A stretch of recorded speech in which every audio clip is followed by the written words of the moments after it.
It is not mentioned much nowadays that for the United States, World War II began with a series of dismissals across the top ranks of the military.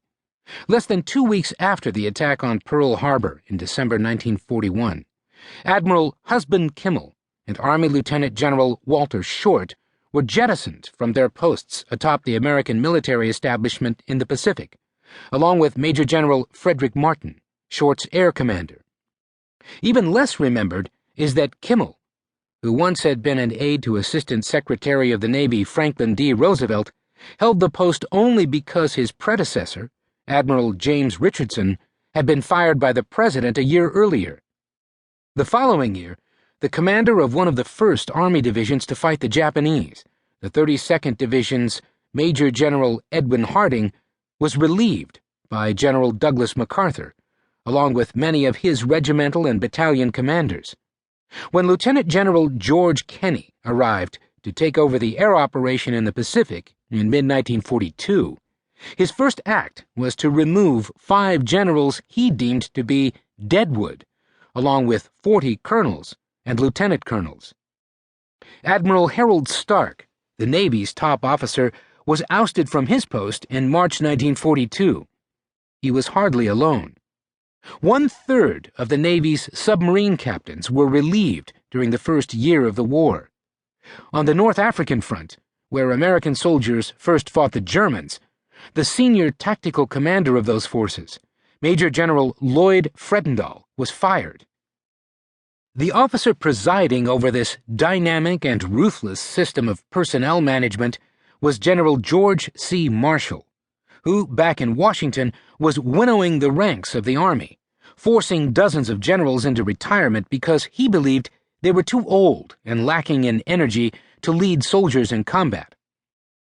I hate to think that 50 years from now practically nobody will know who George Marshall was, President Franklin Delano Roosevelt remarked to General Dwight Eisenhower one day in Tunisia during World War II.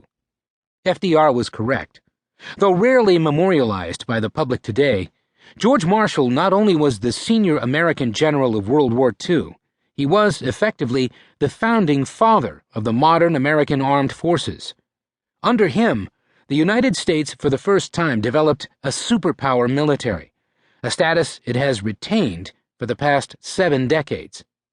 Far more than George Patton, Douglas MacArthur, or even Dwight Eisenhower, this coolly impersonal man, as his subordinate Albert Wedemeyer called him, shaped the military of his time so profoundly that his work lives on into the 21st century, sometimes evident in the way Army leaders have operated in Iraq and Afghanistan.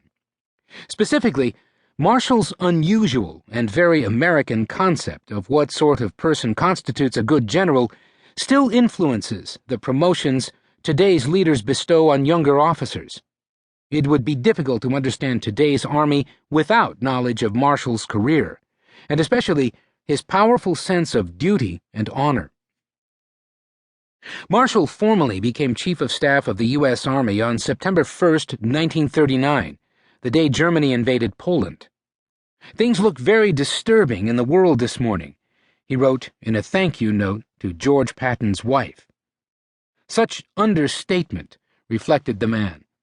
It is not unfair to call Marshall colorless. He might have taken it as a compliment, as an implicit recognition that he did his duty even at the cost of personal advancement. He intentionally left no memoir of his service leading the military during the nation's greatest war. There is no weapon or installation named for him, as there is a Bradley fighting vehicle and an Abrams tank.